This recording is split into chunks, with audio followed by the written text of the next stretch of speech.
그러니까 지난주 말씀을 잠깐 상기해 보면 지난주 말씀을 통해서 교회의 일치는 오직 복음으로 복음 안에서의 일치다라고 얘기했습니다. 다양한 사람들이 모였지만 교회에는 다양한 사람들이 모일 수밖에 없잖아요. 그러나 그 다양한 사람들을 한 곳으로 모으고 있는 것이 있는데 그것이 바로 복음이고 그 복음은 항상 일치된 견해로 있어야 한다는 것이었습니다. 그래서 베드로의 복음, 바울의 복음, 루터의 복음, 어느 큰 교회의 복음, 우리 교회의 복음, 김문길 목사의 복음, 여기 어떤 성도의 복음이 결코 다를 수 없다라는 것에 일치되어 있습니다. 그 복음의 일치된 복음의 핵심적인 어떤 핵심적인 그 내용이 뭐라고 제가 말씀드렸죠? 그 복음의 우리가 일치된 이 복음 안에서 핵심적인 내용, 가장 핵심적인 내용. 지난주 소개 제가 했잖아요. 하나님의 하나님의 의, 하나님의 은혜가 우리가 복음의 일치된 복음의 핵심적인 견해라고 했습니다. 하나님의 은혜, 하나님의 의, 사람의 의가 아니었습니다. 사람의 행위, 사람의 의가 아니고 하나님의 의, 하나님의 은혜. 그렇기 때문에 하나님의 의이기 때문에 우리에게 무엇이 하나님께 요구하시냐면 믿음을 요구하신다고 말씀했습니다. 그래서 우리가 로마서 1장 17절에 복음에는 하나님의 의가 나타나서 믿음으로 믿음에 이르게 하나니 기록된 바 오직 의인은 믿음으로 말미암아 살리라 함과 같으니라고 얘기했습니다. 어떤 사람의 의가 아니라고 분명히 얘기했죠. 그 내용들을 지난주 말씀을 통해서 살펴보았지만 베드로와 바울이 그 복음의 내용에 분명히 일치했고 그 일치된 내용 안에서 서로가 악수하는 장면을 우리는 보았습니다. 그 내용이 9절에 나와 있죠. 분명히 두 사람이 하나님의 의로만 구원받는다는 내용을 확인하였고 서로 악수하였죠. 이방인들에게 복음을 듣더라도 이방인들이 어떤 율법의 조항들이나 할례가 필요하지 않다는 것을 베드로가 직접 고넬료 사건을 통해서 경험했고 사도 바울도 그가 이방인 사도로서 복음을 전하면서 그런 내용이 필요 없다는 것을 분명히 경험했기에 서로 간의 악수를 통해서 절대로 이방인들에게 할례나 율법 조항들을 가르칠 필요가 없다라는 내용들을 일치된 그 견해 안에서 그런 악수를 하게 된 것입니다. 거기까지는 우리가 지난주에 말씀을 통해서 살펴봤던 내용입니다. 그러나 오늘 어떤 사건이 일어났는데요. 이 사건이 굳이 이게 성경 본문에 쓰여진 거 보면 아주 중요한 사건이고요. 그리고 우리가 일치된 복음을 함께 가지고 있는 우리 성도, 지금 2018년에 살고 있는 우리 성도가 아주 중요하게 생각해 봐야 하는 내용인 것은 분명한 것 같습니다. 11절에 보니까 어떤 사건이 있었냐면 11절에 보니까 바울이 베드로를 책망한 사건이 나옵니다. 여러분, 바울이 베드로를 책망할 수 있습니까? 당시에 복음의 최고 권위자는 누구였습니까? 예수님이 돌아가시고 12제자 중에 복음의 최고 권위자는 누구였습니까? 당연히 베드로였죠. 이제 바울은 이제 예수님을 믿은 지 얼마 안 됐잖아요. 지금 이 바울이 베드로를 책망한 사건이 오늘 기록에 나와 있는 것이죠. 왜 책망을 하게 되었는지에 대해서 일단 얘기해 보겠습니다. 11절에 보니까 게바가 안디옥에 이르렀을 때에 책망했습니다. 이 게바라는 것은 이제 베드로를 얘기하는 것이죠. 이 베드로가 안디옥이라는 것은 이방 지역에 거의 처음 교회가 생긴 지역이에요. 베드로가 이 안디옥이라는 지역에 방문했을 때 일이 펼쳐지게 되었습니다. 이르렀을 때 책망한 바들이 내가 그를 대면하여 책망합니다. 어떤 책망한 일이 있었느냐? 12절에 보니까 베드로가 여기 오면서부터 뭘 했냐면 12절에 보니까 늘 이방인들과 함께 먹었습니다. 베드로가 고넬료 사건을 통해서 하나님이 사람을 외모로 취하지 않는다는 것을 분명히 경험했잖아요. 그렇죠? 더 이상 자기의 종교적인 그전의 행위를 따라 이방인들을 만나지 않았습니다.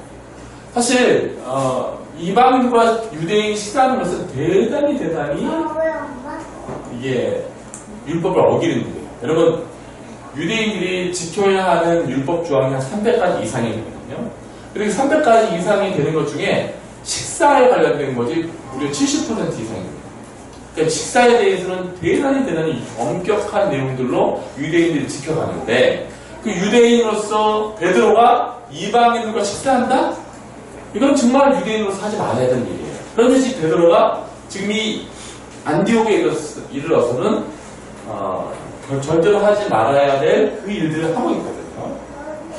왜 하고 있었을까요? 아까 제가 얘기한 것처럼 베드로가 고넬료 사건을 통한 체험이 있었기 때문에 그렇습니다. 사도행전 10장 34절 35절 말씀을 함께 보시면 베드로가 이렇게 분명히 자기 입술로 얘기했어요. 베드로가 입을 열어 말하되 내가 참으로 하나님은 사람의 외모를 보지 아니하시고 각 나라 중 하나님을 경외하며 의를 행하는 사람은 다 받으시는 줄 알았다 라고 이방인에 대해서 어떤 종교적인 행위가 중요한 것이 아니고 하나님께서 이방인을 분명히 받으셨다, 이 내용의 확신 안에서 자연스럽게 안디옥에 가서 이방인과 함께 식사를 했던 것입니다. 그런데 이 사건 전에, 그러니까 이 책망 받기 전에도 계속해서 이 안디옥에 도착하자마자 이 식사를 함께 하고 있는 내용이었습니다. 그런데 이 식사를 함께 하다가 계속해서 잘 먹고 있다가 어떤 사건 때문에 갑자기 식사를 멈추게 되었는데요. 12절 다 함께 한번 읽어보겠습니다. 12절 시작. 야고보에게서 어떤 일이 일기 전에 베드로가 이방인과 함께 먹다가, 그래서 이게 루틴이에요. 그래서 함께 먹다가 계속해서 시작. 그들이 오매 그가 할례자들을 두려워하여 떠나 물러가네. 같이 계속 먹고 있었다가 이제 할례자들, 야고보에게서 온 어떤 이들이 할례자들인데, 그 할례자들이 오니까 갑자기 식사 자리에서 숟가락을 딱 내려놓고 쭈뼛쭈뼛 하다가 뒤로 불러서 나간 것이에요. 그리고 나서 어떤 일이 펼쳐졌냐면 13절 말씀에 보니까 13절 말씀 한번 띄워주십시오. 13절 다 함께 한번 읽어보겠습니다. 시작. 많은 유대인들도 그와 같이 외식하고 하나도 그들의 외식에 유혹되었느니라. 베드로가 이렇게 이방인과 함께 식사하는 것을 멈추고 나갔더니 다른 유대인 그리스도인들 있잖아요. 유대인 그리스도인들도 그들의 옛날 관습을 따라 갑자기 한두 번씩 나가기 시작했고, 심지어 바나바, 그러니까 바울과 함께 이방인들에게 복음을 전하면서 이방인들에게 더 이상 할례와 율법 조항이 필요 없다는 것을 분명히 본 바나바도, 이 바나바는 예루살렘 출신이 아니거든요. 그도 이것에 유혹되어서 그 자리에서 물러나게 됩니다. 여러분, 이게 심각합니까? 안 심각합니까? 대단히 심각합니다. 베드로의 행동 때문에 남은 유대인 그리스도인들이 물러나게 되었고요. 그러면 어떤 일이 펼쳐졌냐면 이제 누구만 남게 됐어요? 이 10장짜리에 누구만? 이방인 그리스도인들만 남게 되었어요. 그럼 이방인 그리스도인들은 어떤 감정을 가지게 될까요? 그냥 가나보다? 그렇지 않잖아요. 자기가 어떤 감정을 가지게 될까요? 나는, 우리는 저 유대인 그리스도인들보다 이방인 그리스도인들이 유대인 그리스도인들이 왜 나가는지 알았을 거 아니에요. 나는 저 유대인 그리스도인들보다 내가 좀 열등한 그리스도인이구나 라는 생각을 할 수밖에 없게 됩니다. 베드로의 그 나감 때문에 베드로가 나가고 나서 남은 유대인들도 나가고 심지어 바나바까지 나가는 현장 안에서 남은 헬라인들, 남은 이방인 그리스도인들은 갑자기 명분도 모른 채 열등한 그리스도인이 되었습니다. 왜 열등한 그리스도인이 되었어요? 그들이 유대인이 아니었어요. 그들이 율법을 모른다는 이유 때문에, 그들이 할례를 받지 않았다는 이유 때문에 갑자기 열등한 그리스도인이 되었습니다. 이 일 때문에 사도 바울이 그를 책망하였습니다. 그럼 왜 베드로가 나갔느냐? 왜 베드로가 갑자기 나갔느냐? 다시 12절을 펼쳐보시면 12절로 보면 이 베드로가 누구를 보고 나가냐면 베드로가 보면 이 사람들을 보고 나간 거예요. 어떤 이들인데 어떤 이들이냐면 그가 할례자들을 두려워했다고 합니다. 이 어떤 이들은 할례자들이에요. 근데 이 어떤 이들이 할례자들인데 누가 보내서 온 사람들이라고요? 야고보는 예루살렘 교회의 감독이에요. 근데 이들이 정말로 야고보가 보낸 사람들이냐? 한번 말씀을 한번 찾아보겠습니다. 사도행전 15장 24절. 여기 나옵니다. 제가 오늘은 추석이라 빨리 설교하려고 다 떼어놨어요. 사도행전 15장 24절. 자, 한번 다 함께 한번. 이거 야고보가 한 얘기예요. 야고보가 바울과 바나바를 이방인 선교사로 보내면서 그가 사도행전 15장 24절 이렇게 얘기했었습니다. 15장 24절 25절 다 함께 한번 읽어봅니다. 시작. 그런즉 우리 가운데서 어떤 사람들이 우리의 지시도 없이 나가서 말로 너희를 괴롭게 하고 마음을 혼란하게 한다 하기로 사람을 통하여 우리 주 예수 그리스도의 이름을 위하여 생명을 아끼지 아니하는 자인 우리가 사랑하는 바나바와 바울과 함께 너희에게 보내기를 만회하는 줄로 결정한다. 그러니까 바울과 바나바를 보낸 이유가 바로 그 어떤 이들 때문이에요. 어떤 이들이 어떤 사람들이냐면 야고보가 보내서 직접 온 사람들이 아니라 그들은 스스로가 내가 야고보에게서 보내진 예루살렘 교회가 보낸 거리에 있는 사람들이야. 내 말을 따라야 돼. 나는 할례를 주장하는데 그리스도인이라도 할례를 받아야 되고 율법 조항을 지켜야 하는 거짓 유대주의자들이었습니다. 그러니까 이 베드로가 누굴 두려워했냐면 아까 얘기했던 그 할례자들, 거짓 유대 그리스도인들을 두려워하여서 함께 머물고 식사하는 그 자리에서 물러났다는 것입니다. 무엇을 두려워했는지 모르겠습니다.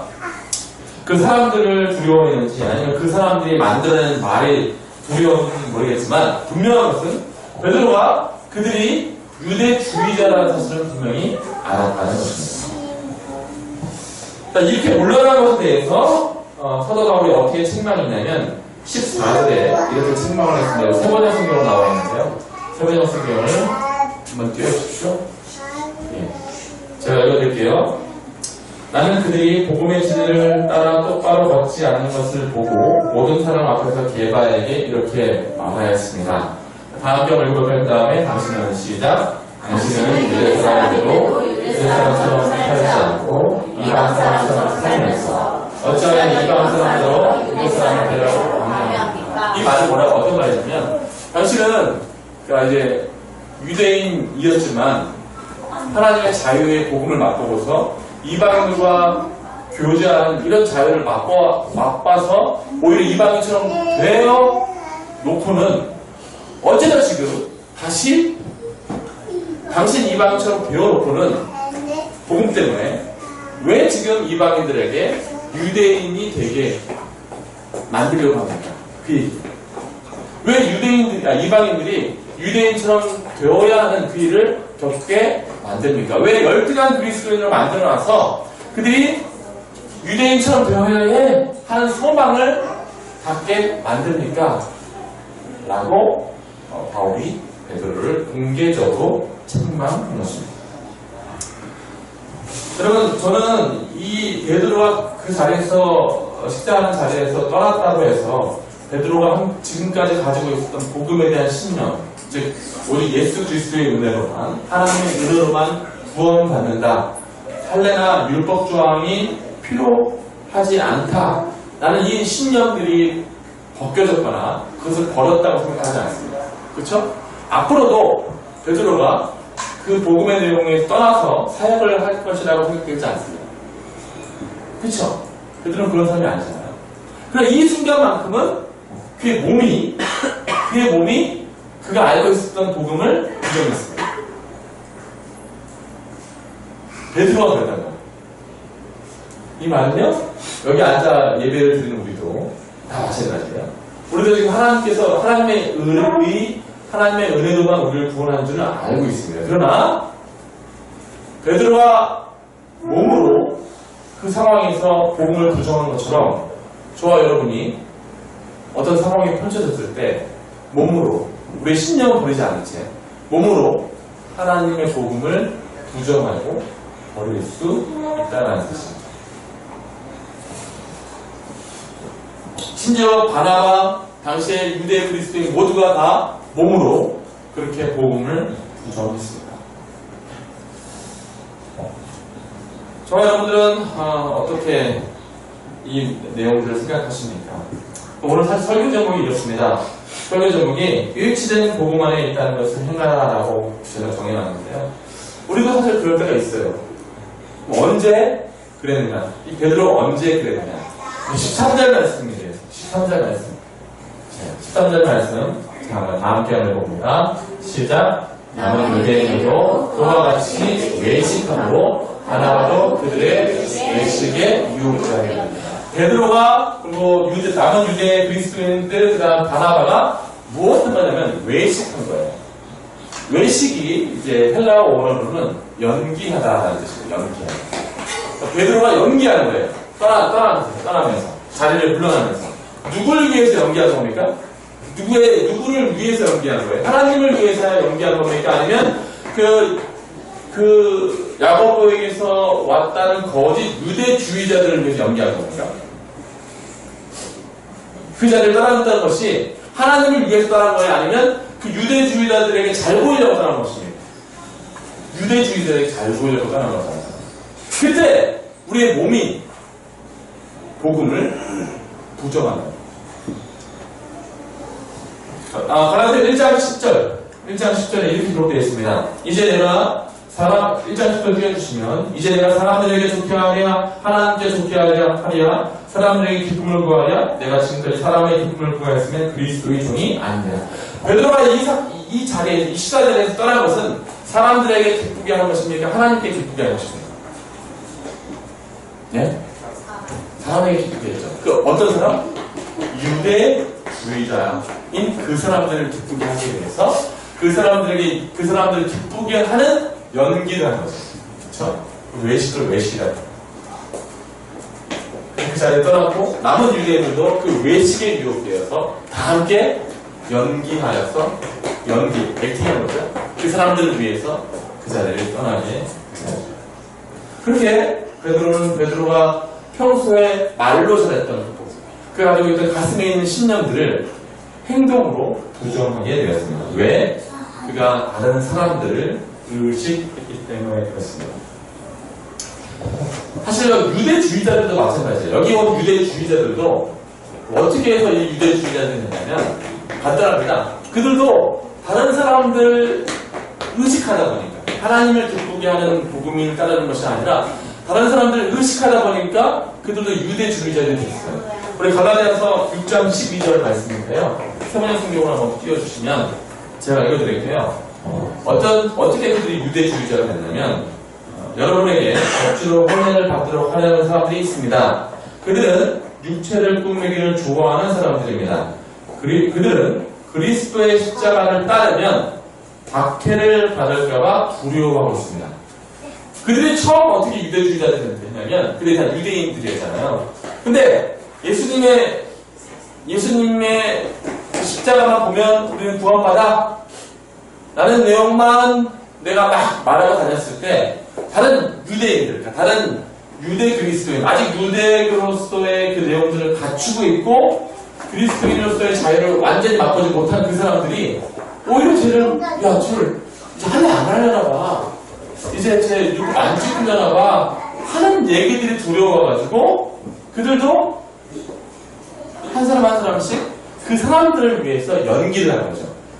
나를 지켜보고 있는 그 다른 유대주의자들을 위해서 연기하다 보니까 그래 나는 예수 믿어도 여전히 하늘을 지켜. 나는 그래 예수 믿어도 여전히 율법을 지켜야 하는 그런 그룹들이 생긴 게 된 것이죠. 그래서 그들이 유대주의자를 형성하게 된 것입니다. 그리고 그들이 다른 사람들도 나와 같이 연기를 해야 해 하는 내용으로서 이방인들에게 할례와 율법들을 강조하게 되었습니다. 그리고 이것을 지키지 않을 때 열등한 그리스도인이 되게 만들었다. 자 이제 여러분 좀 쉽게 이해해보겠습니다. 어떤 교회가 있다고 합시다. 가상의 교회예요. 근데 그 교회는 교계에 다 큰 목사님이십니다. 존경받는 목사님. 그런데 그 목사님이 평소에 강단에서 이렇게 말씀하셨어요. 구원에 있어서 헌금을 강조하셨습니다. 그러니까 우리가 구원받는 것이 어떻게 드러나느냐? 헌금을 많이 해야 된다. 헌금을 더 열심히 드려야 한다라고 평소에 강조하셨습니다. 그래야 완전한 구원이 있다라고 강조했습니다. 헌금을 잘 드려야 한다. 그래서 이 큰 예배당에서 일일이 헌금함을 다 돌리면서 얘기를 했어요. 그런데 그 헌금함이 어떤 색깔이냐면 우리처럼 이런 헌금함이 아니라 투명한 아크릴에 그 헌금방울이 돌아온다고 치죠. 근데 그 목사님이 이제 쳐다보고 있고 성도들도 함께 다 함께 그 큰 예배당에서 그 엄청난 헌금을 다 듣고 나서 헌금방울이 돌 때 그때 여러분들은 헌금을 안 할 자신 있어요. 할 어떤 의도로 여러분은 헌금을 하겠습니까? 아크릴 투명한 아크릴 그런 헌금을 돈다고 합니다. 헌금을 드렸을 때 분명히 옆에 있는 사람들이 그렇게 생각할 거예요. 아, 저 친구도, 저 사람도 자기의 구원의 완전성을 강조하기 위해서 우리 홍세 목사님 말씀하신 내용처럼 그 내용을 확인하기 위해서 헌금을 드리는 것이구나 라고 충분히 우리를 생각할 수 있습니다. 그럼에도 불구하고 여러분들은 헌금을 드릴 겁니다. 그런데 안 드리자니 그 자리에서 어떤 그리스도인이냐면 순식간에 열등한 그리스도인입니다. 다른 드린 사람들보다 쟤는 왜 안 드려 하는 그 눈치를 여러분들 이겨낼 수 있겠어요. 그때 우리가 몸으로 다른 사람들이 우리를 지켜보는 가운데 위선하지 않으면 외식하지 않으면 여러분들이 평소에 가지고 있는 신념 오직 하나님의 은혜로만 구원받는다는 이 내용들을 몸으로 지켜갈 수 있게 된다는 것이죠.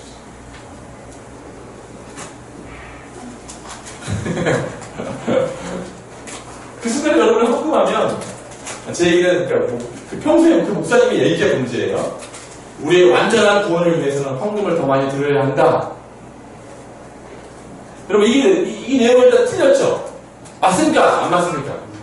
안 맞는데 그 내용, 그 교회 안에 분위기라가 그런 내용이었을 때 우리가 가지고 있는 이 신념, 우리가 가지고 있는 이 교회의 일치, 복음의 일치된 이 알고 있는 내용을 우리의 몸으로 그렇게 안 할 자신이 있다는 거예요.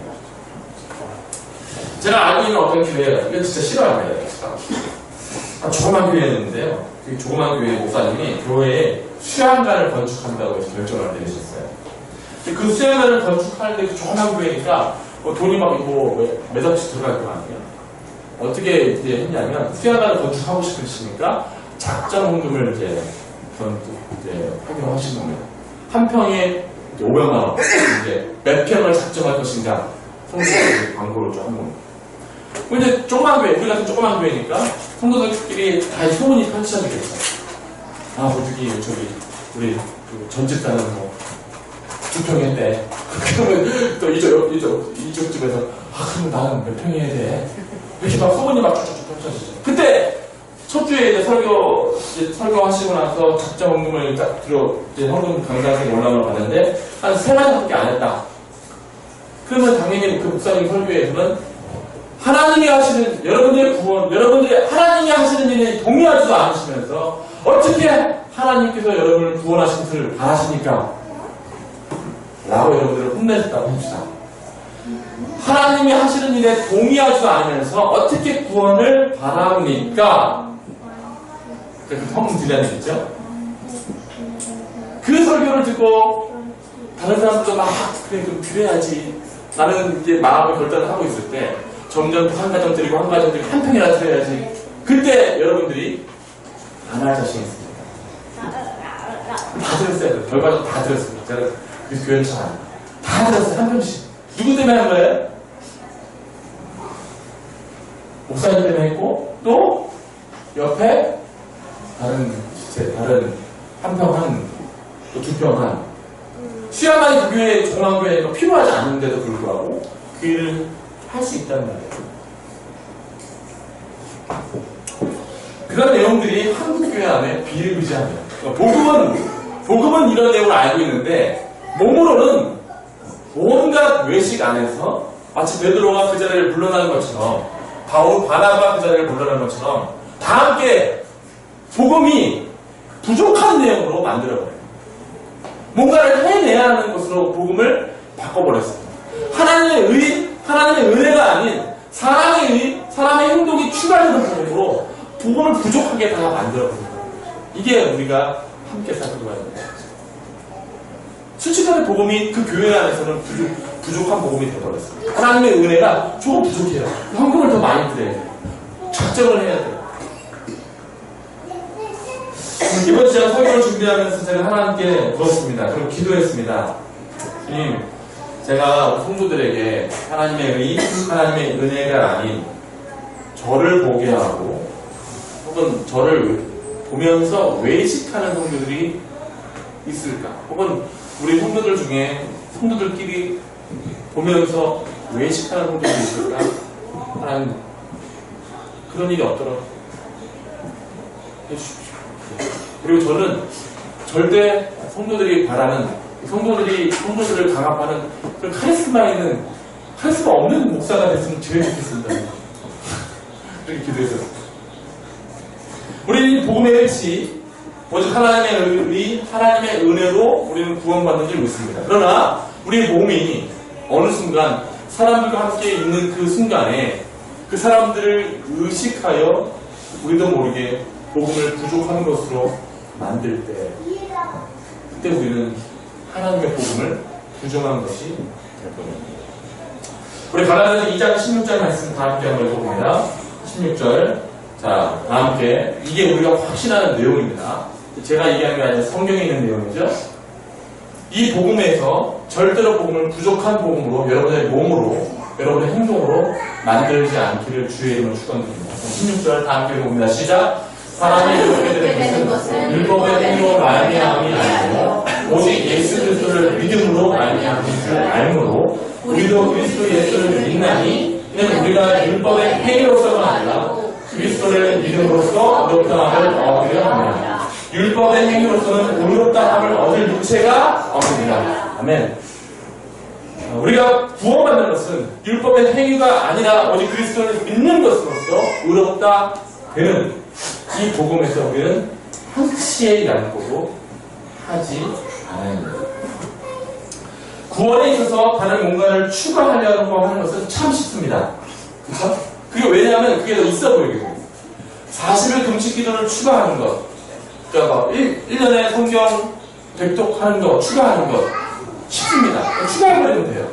누구에 의해서 추가될까요? 그걸 한 사람에 의해서 추가가 되죠. 그럼 한 사람이 하나님께서 구원 이렇게 주셨는데 그걸 해야지 하면서 그 사람이 그런 내용으로서 한 사람이 그런 얘기를 했을 때 순식간에 우리 널뛰한 그리스도인이 되어서 그거를 우리 이미 이 말씀을 받았음에도 불구하고 이 말씀을 받았잖아요. 그런데도 불구하고 그래 그게 더 중요할 수도 있어 라고 이 내용 외에 뭔가를 추가하려고 하는 발물이 우리한테 참 쉽게 다가오는 것이죠. 그 뭔가 하는 열심들을 교회 안에 가져오게 되어지고 성도가 그 내용들을 가져오게 됩니다. 그리고 뭔가 좀 새로운 레벨의 복음을 가진 사람이 되어버리는 것입니다. 그러나 저와 여러분들이 잘 알고 있는 것처럼 우리는 복음에 부족하지 않다는 것을 잘 알고 있습니다. 우리가 알고 있는 복음에 추가한 내용이 없다는 것을 우리는 확신하고 있고 그것의 일치를 통해서 이렇게 교회를 이루고 있습니다. 그런 것을 사랑하는 성도 여러분, 우리의 일치된 복음의 교회에 어떠한 상황에서도 몸으로 그것을 나타내기를 주의 이름으로 축원드립니다. 여러분들이 이미 가진 복음을 부족하지 않게 만들기를 주의 이름으로 축원드립니다. 제가 말씀드린 것처럼 헌금하는 건 좋은 겁니다. 다 좋은 거예요. 다 좋은 겁니다. 성경 백독하는 건 다 좋은 겁니다.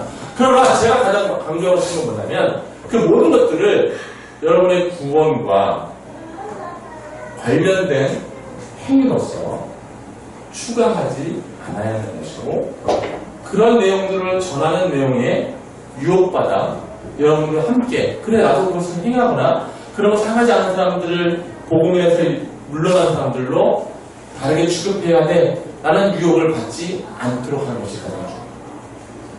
여러분들 자칫하면 지금 여러분들이 하나님을 믿었다고 한다면 이미 여러분들이 그리스도인이에요. 이미 복음의 자녀죠. 더 무엇을 추가할 필요는 없습니다. 여러분들이 하나님을 더 알고 싶고 하나님의 은혜 가운데 더 있고 싶을 때 그런 내용들을 그냥 찾아가는 것일 뿐이지 그것이 여러분의 구원의 부족함을 채우는 내용들이 아닙니다. 우리 수요 성경 공부할 때 한 7분, 6분이 모입니다. 우리 교회 전체가 다 오면 좋겠는데 안 와요. 그래서 제가 이 시간에 수요 성경 공부를 위해서 수요 성경 공부 부흥을 위해서 아니 우리 교회 성도들 어떻게 이렇게 말씀을 사모하지 않고 어떻게 그렇게 구원을 받았습니까? 라고 얘기하면 제가 그것을 채우기 위해 그 수요 예배를 채우기 위해서 구원을 팔 수도 있잖아요. 그런 내용에서 여러분들이 분별하는 그래서 제가 그걸 광고 안 해요. 오시면 거예요. 다만 하나님의 은혜에 여러분들이 더 맛보기 위하고 하나님의 은혜를 추구하는 바람이 있다고 한다면 함께 성경 공부할 수도 있는 거죠. 우리 일치된 이 복음의 내용 안에서 뭔가를 추가할 내용은 전혀 없습니다. 그것이 예배일지라도 그것이 기도일지라도 그것이 성경 읽는 것이라 할지라도 추가할 내용은 없습니다. 여러분들이 그리스도를 마음으로 믿고 하나님의 은혜를 받아들인 그 순간 여러분들은 이미 그리스도의 자녀, 하나님의 자녀가 되었기에 그것으로 충분한 점이 있습니다. 그 내용 안에서 믿음으로만 살아가고 오직 하나님의 은혜 가운데 살아가서 그 행동으로 보일 줄 아는 그런 믿음의 사람을 다 되어지기를 주의 이름으로 축원드립니다. 다음 기도하겠습니다.